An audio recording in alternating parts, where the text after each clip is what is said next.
Lincoln Kienholtz is becoming the kind of leader Ohio State needs and the kind teammates want to follow.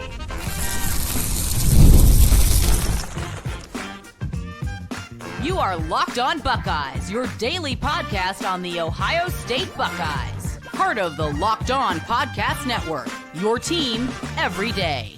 Welcome in, Buckeye fans, to your Tuesday edition of Locked On Buckeyes, which is your daily Ohio State podcast, part of Locked On Podcast Network, your team every day. I am your host, Jay Stevens, veteran sports talk host, delivering passionate coverage about your Buckeyes. And during today's show, we will discuss if my confidence in the D-line is growing, as well as recap Ohio State's dudes of the week throughout the offseason. But first, Lincoln Kienholtz keeps climbing. And it's not just about his talent. It's about presence. This offseason, he's taken another step, not just as a quarterback, but as a leader. He's more vocal, more confident, and even in more command. And that matters because when a quarterback has that kind of energy, that kind of trust from his coaches and teammates, it changes the entire locker room. That belief becomes contagious. Ohio State doesn't just need someone who can throw a tight spiral. They need someone who can run the huddle, set the tone, and make others better. And throughout the offseason, Ryan Day has been pushing Lincoln Kienholtz as well as Julian Sand to be able to not just do the things in the locker room, but allow those things that are leadership qualities in the locker room to translate to the football field.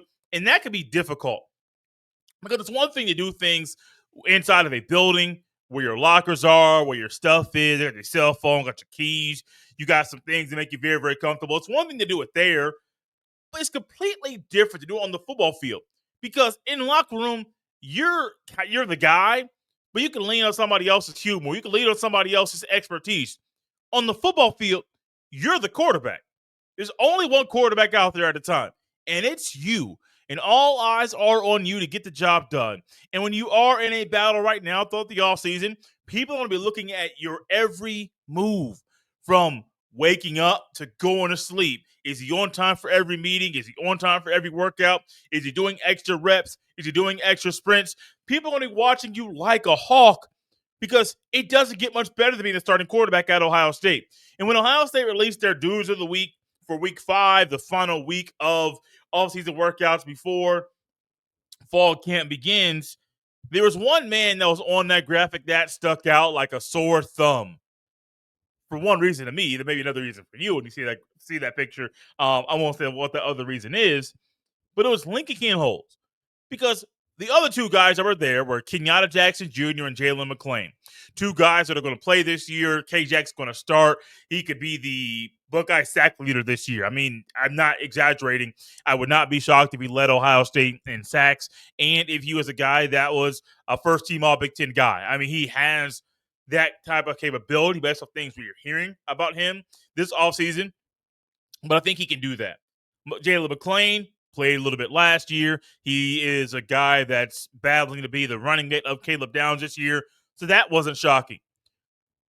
But there's only been one quarterback this offseason that has been a dude of the week. And it's Lincoln Kienholtz. And I'm going to put my right hand up. I am one of the people that has been very, very vocal about Julian Sand leading the Buckeyes offense this year. And it's not because I don't think Lincoln Kienholtz is not a dude or he cannot be a guy that can be a great leader of Ohio State's offense. That's not what I'm saying.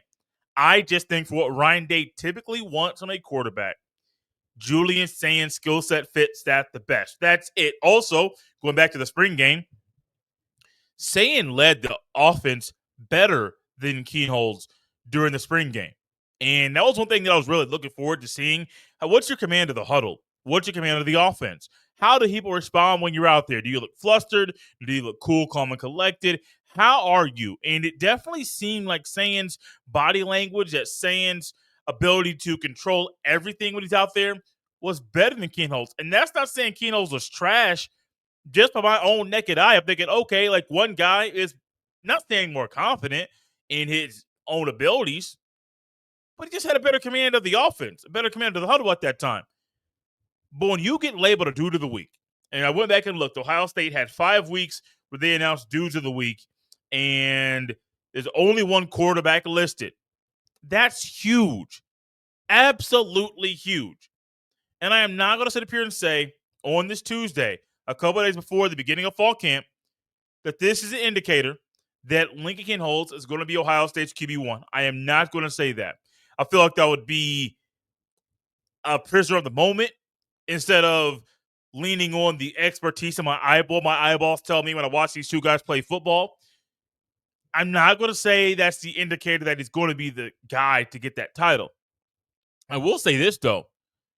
This race might be as close as Ryan Day says it is, and I have not been shy about saying, yeah, Ryan Day says it's close. Ryan Day at times uses coach speak, and so, yes, he's not telling a lie, but it is also one where there's someone, like it could be neck and neck, and someone's neck might be an inch higher than the other person's. Like, this, it's just reality. So, I still think Sand's going to win the job. But would I be shocked if Lincoln Kienholtz beat Julian Sand for the QB1 job? Absolutely not. Who looks more physically ready to be a starting quarterback at Ohio State? Link does, not Julian. Who was the guy that had a better command of the offense back in April? Julian did, not Link. But which one was more recent? That dude of the week picture, not spring ball. But what's more important about what is going to decide the starting quarterback? What happens on the field, not what happens in a workout. And so, yes, the workout and the field reps are very, very important, but you got to realize what happens on the field means a lot, and that's where you're going to decide who is going to be the starting quarterback. And so as fall camp begins, I still expect Ohio State to announce a starting quarterback between August 10th through 14th. If Ryan Day wants to ride the thing into game week, cool. Go ahead and do it. I wouldn't suggest it. But if that's what you want to do, maybe announce that thing internally, and then you announce it to the public the week of the game, or maybe you wait until game day. So be it. Ryan Day doesn't have to release a depth chart. There's no mandate by Ross Bjork or Tony Petitti for schools in the Big Ten or Ohio State to release a depth chart. So Ryan Day has the power to do whatever he wants. But one thing we know about Ryan Day is when it's game week, it's game week. And if he can push aside some things and avoid certain conversations during game week, he's going to. And the one thing you're going to have is, instead of having to filter through questions about who the starting quarterback is, it's what can we expect? Why is he the guy for this job now? Texas is a starting quarterback that's had a couple starts under his belt. What are you doing to help your quarterback prepare for his first start, which is also against a top 3 team in the country? The preseason AP poll has not been out yet, but my guess is this will be Ohio State maybe 3, Texas maybe 2. I wouldn't be shocked, as crazy as this is going to sound, if Penn State was the number 1 team in the preseason poll. I don't think they're the number 1 team in the country. Let's just make that very, very clear. But based off the AP voters, I could easily see Penn State being 1, Texas being 2, Ohio State being 3. And if the deciding factor is, well, Texas's quarterback has more starts, has more throws, has thrown more touchdowns, I can get behind that. But we know one thing about preseason polls. They don't mean anything. It's a place to fill a spot, to have a poll that we can talk about. That's literally it. What are you basing that off of? Conversations you have with coaches, things that happened in spring practice, things you heard during media days. You're not really basing it on stuff on the field. You can, but in reality, it's very, very difficult to base a preseason poll off of this season when the season hasn't even started yet. I feel a whole lot better getting that off my chest. I feel really good seeing Link out there as a dude of the week for Ohio State a few days before the start of fall camp. Link is becoming a leader, the kind of leader Ohio State needs, and this young man is also the kind of leader teammates want to follow. When you have a guy like that in your locker room, you got to find a way to put him on the field. There are also guys that Ohio State is trying to find a way to put on the field, and they were some of the athletes that got recognized as dudes of the week throughout the offseason. This episode is brought to you by 5 Hour Energy. Time to fuel up and turn up with 5 Hour Energy Transfusion. It brings the bold grape, ginger, and lime flavor of your favorite golf drink, minus the alcohol, into a quick, energizing shot. Whether you're sinking birdies or just making memories with friends, this one's a hole-in-one for your energy game. let's be honest. Some days on the course or off it, you just need that extra boost to stay sharp and energized. Golf is all about good times with good people and good flavors, of course. The grape ginger lime flavor gives you the best parts of your clubhouse go to without chasing down the bev cart. If you go to 5hourenergy.com today, that is the number 5hourenergy.com, you can use my promo code Locked On Golf to receive 20% off your order. This offer is only valid until September 30th on one order and cannot be used with other promotions. The code is not good on subscription orders, whether you're meeting up with friends or trying to turn 18 holes into 36. Get the energizing boost you need to power through. Order transfusion flavored 5-hour energy shots today. Thank y'all for tapping Locked On Buckeyes and making this show your first listen of the day. I love when Ohio State posts their dudes of the week. Just being able to get some not only off-season content, but also being able to see the players that are being recognized for what they're doing off the field. And it's very, very interesting because a lot of the guys that were recognized as dudes of the week were guys that you would kind of expect. But then there are some guys that are in position battles that also got recognized that opened my eyes to seeing how close the battle really is. Also, Ohio State had 5 weeks of their announced dudes of the week. They only announced 3 players per week, so that is 15 players that received that honor as dude of the week. And that's something I would want before going in and recapping who got the honor. That is something absolutely I would want. I would want somebody to say, oh, you a dude, bro.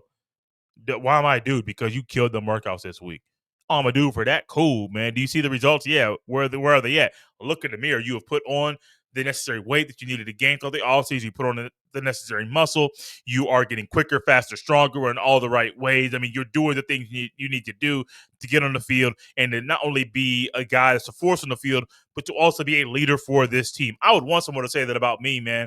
I want to be a dude of the week. I will tell you this. Off-season workouts are tough. I'll tell you a story about some stuff I had when I was a youngster playing football later on in this segment. But here are the guys that were named Dude of the Week this offseason for Ohio State. Arvell Reese, Caden Curry, Malik Hartford, Jeremiah Smith, Austin Sarafelt, Garrett Stover, Caleb Downs, Carson Hensman, Peyton Pierce, Cardinal Tate, Sonny Styles, Ethan Ananwa, Kenyatta Jackson Jr., Lincoln Kienholtz, and Jalen McClain. The last 3 were the ones that were just announced as dudes of the week. But when I look at this, I think about a starter in K-Jack, already a starter in Tate, a starter in Sonny and Ananwa and Downs and Hensman and Jeremiah Smith and Sarafelt and Arvell Reese.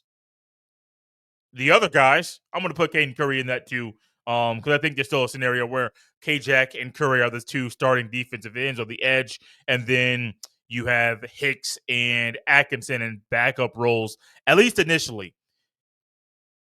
The one thing that sticks out to me in all of this is that Lincoln Kienholtz, Jalen McClain, and Malik Hartford are all in position battles right now, while you have Peyton Pierce and Garrett Stover at linebacker, and these cats know they're not playing this year. Nah, I ain't going to say playing. They're going to play some linebacker this year in mop-up duty. Peyton Pierce might be the third backer when Ohio State goes to a 4-3 look. However, they're not getting on the field on Ohio State's base 4-2-5. Not at all. You're looking at the special teams guys that are going to be on as many special teams as they can, as well as guys that are leaders in that room, because they're going to be incoming freshmen that come into Ohio State. They look at Garrett Stover and Peyton Pierce and say, bro, y'all could go somewhere else to play right now. Why are you still at Ohio State? Oh, we're just waiting our turn. You mean to tell me you want to be on this team so bad that you're willing to wait your turn behind Arvell Reese and Sonny Styles when Styles is gone? Reese may play another year, which means that Pierce is probably the next man up, and Garrett Stover has to wait his turn once again. Would you still wait your turn? Probably. Why? Because this is where they are meant to be, and they are determined to do what is needed for them to be here. Also, James Laurinaitis, its impact on these youngsters is huge, and it's very instrumental in why these guys are implemental, one of those 2 words, into why these guys are still at Ohio State. But I love being the dude of the week when it's off-season workouts, because that's tough. Very, very tough. when you think about a guy like Jeremiah Smith, who is on the record himself saying workouts this offseason are harder than they were last year. Ryan Day said and echoes things that Mick Mariotti said about Jeremiah Smith. When it comes to sprints, Jeremiah Smith is first every time. Now, they did say he got up to about 228, maybe pushing 230 at one point, but they want to keep him between 223 and 225. But when you think about last year, he played about 205, and he gained, potentially 25 pounds. That's a lot of weight. But if you're faster and stronger than you were a year ago while putting on the 25 pounds, and you look like a force out there on the field, y'all better watch out. Because if you think 6'3", 205, Jeremiah Smith running 22 miles per hour plus is a force, wait to see him this year, 6'3", 225, running faster than he was a year ago. That's going to be scary. But for every Buckeye, all 100 plus of them, they want to be in this list. They want to be one of the 3 players that is recognized in a given week for being a dude of the week. You get your picture taken. Everybody gets to see and support you and celebrate you for your hard work. You want that. But also, all of these guys here, they're the leaders on the team. Because I don't think Ryan Day or the strength and conditioning staff or any other coaches would have put these players here if they were not leaders. And that's not saying they're automatic starters. Only one of McLean and Hartford is going to start. Because it's possible one of them goes to the nickel corner spot. That's still TBD, to be determined. That might be held down by Lorenzo Styles Jr., who is an older guy, a former Notre Dame player that transferred to Ohio State. So that may be what happens. But everyone here is a leader. Because not only for the younger guys, but for the guys that are in their same age group, they're looking at them and saying, oh, man, I got to work harder. I missed it this week. He got it. We were neck and neck in drills, but he got me over and over and over. Man, I got to get him next time we're on the field. And that is going to motivate everybody. It's similar to Lincoln Kienholtz being a better leader for Ohio State right now and getting the honor of being a dude of the week. You want someone to be a leader on your team that is going to push everyone to be better, push their teammates to be better, the guys that they came with in that recruiting class, the older players, the younger players, even push the coaches to be better. You want someone that's going to push everybody to be the best they can be. I remember back when I was playing football in high school, let's go to my sophomore year, because junior and senior year workouts were pretty whack. I'm not going to lie to you. It was a different feel. Maybe it was senior year, one of the two, but they didn't really push us very hard, and I didn't push myself. That's shame on me. But my sophomore year of high school, we did those sprints, and we had practice Monday, Wednesday, and Friday, conditioning every single week except for one in the off season.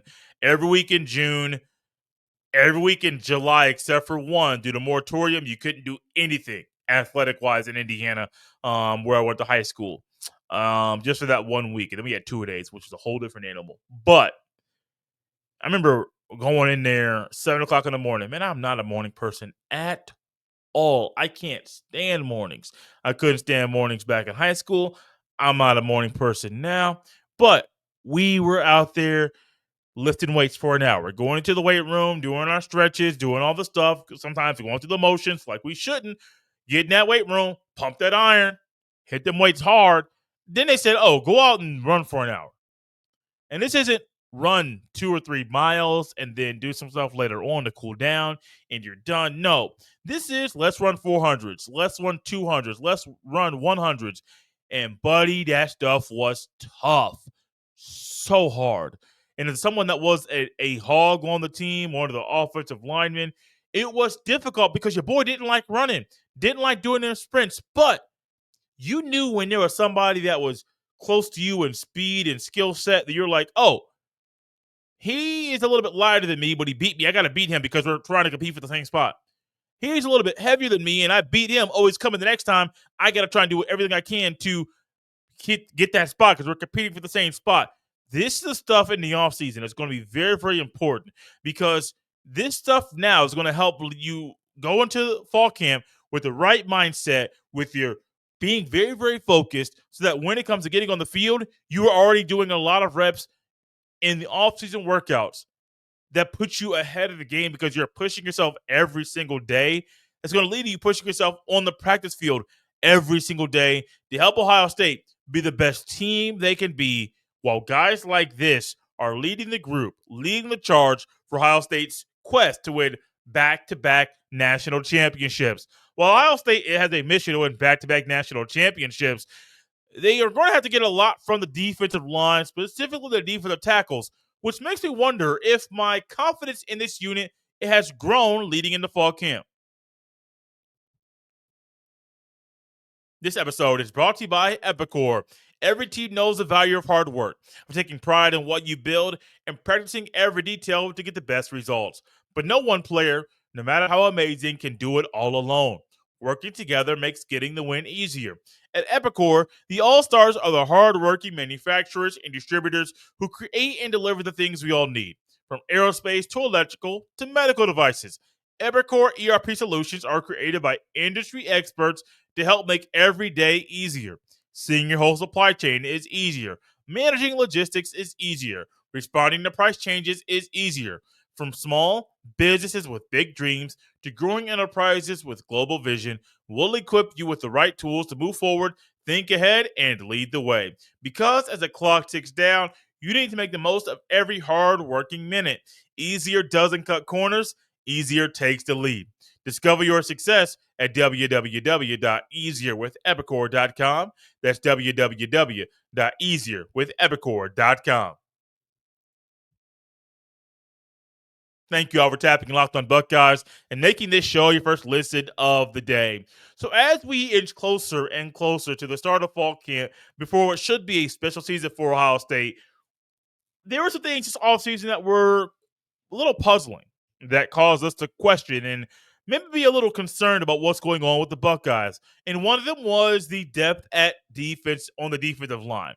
Now, with Ohio State going to the portal to snag Bo Atkinson and snag Logan George, I think the edge rushers are pretty strong.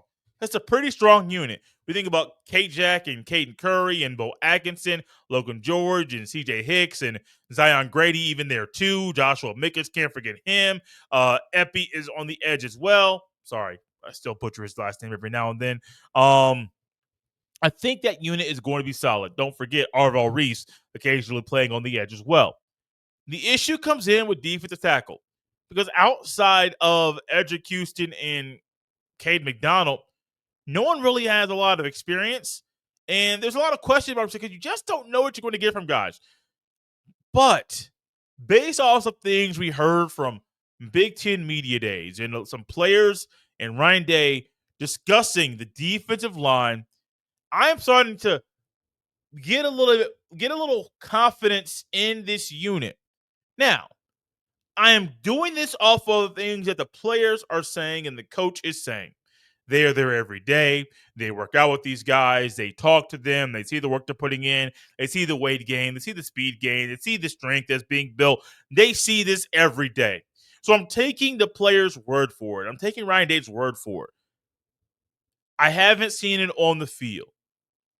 And I'm a person, as many of the everydayers know, that I like to see things with my own eyeballs before making a very big, bold statement about, oh, this unit's going to do this or this unit's going to do that. So for this unit specifically, I think Tywone Malone and Jason Moore are two guys that absolutely have to step up, but I believe this is their time. Yeah, they have minimal reps and snaps at Ohio State. However, I think this is their time. No, they're not going to start, and that's okay. That's not their role for this team. Similar to Shaquille O'Neal when he talks about the others, you have to have guys that are role players that are all in on their role. You can't have a guy out there that believes his role should be bigger. It is not fully bought into the role that he has for the team, because the next thing you know, it can lead to disaster because he tries to do things outside of his role, outside of the playbook, and it causes chaos. But there's somebody else on Ohio State that is also stepping up as well, and his name is Will Smith Jr. and many of you will recognize that name. Many of you that have been Ohio State fans for quite a while, or maybe you're a new Ohio State fan, but you know about some of the history of the program. He is a son of Will Smith, the former defensive end, the longtime New Orleans Saint that unfortunately is no longer with us. He battled an injury as well, which kind of kept him off the field and kind of slowed his development. But this young man is going to be a force this year in the backup role. I'm not going to say he's going to be a guy that's going to be a leading sack man among the D tackle group. I think that would go to Edric Houston. His quickness, his strength, that combination there is one that puts me right there to say that. But I do think Will Smith Jr. could very well work himself up to being the third or fourth defensive tackle in the rotation. I think Jason Moore's number 3. I think it's a battle between Tywone Malone Jr. and Will Smith Jr. Now, let's just say Ohio State, who wants to play 8. They want to play 8 guys on the D-line in rotation.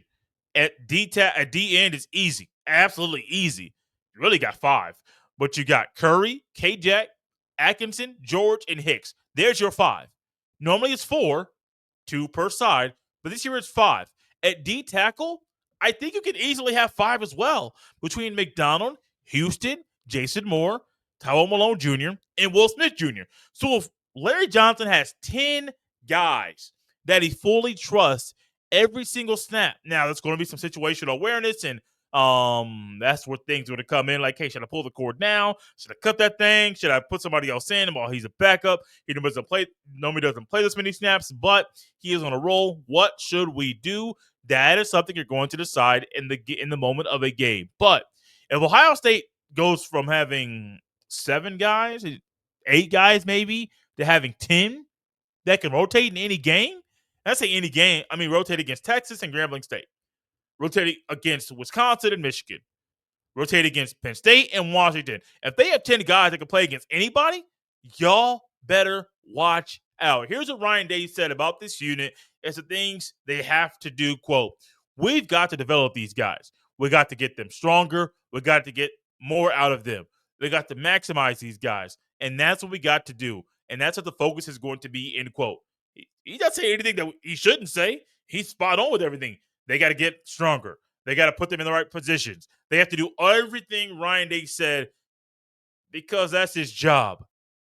But then there's more to this that Ryan Day said about Will Smith Jr. and Caden McDonald and Edric Houston. Quote, Will Smith has stepped up in a big way. We feel like K-Mac has done a good job. Edric's got to have a huge August for us. And then the list goes on because we've got to build some depth behind those guys. Now, while I say it's K-Mac, it's Edric, it's Jason Moore, it's Tywone Malone, and then Will Smith Jr., Ryan Day literally said, I know it's coming, I just was trying to draw it out a little bit, that Will Smith is the guy who's stepping up in a big way. Yes, you had to build some depth behind those 2 guys in K-Mac and Edric, but for him to put Will Smith first and talk about him taking a step in a big way, something Sonny Styles also said at Big Ten Media Days, that lets me know that he's on the verge of playing. I mean, it's not like, oh, he's flashing. No, he's stepping up in a big way.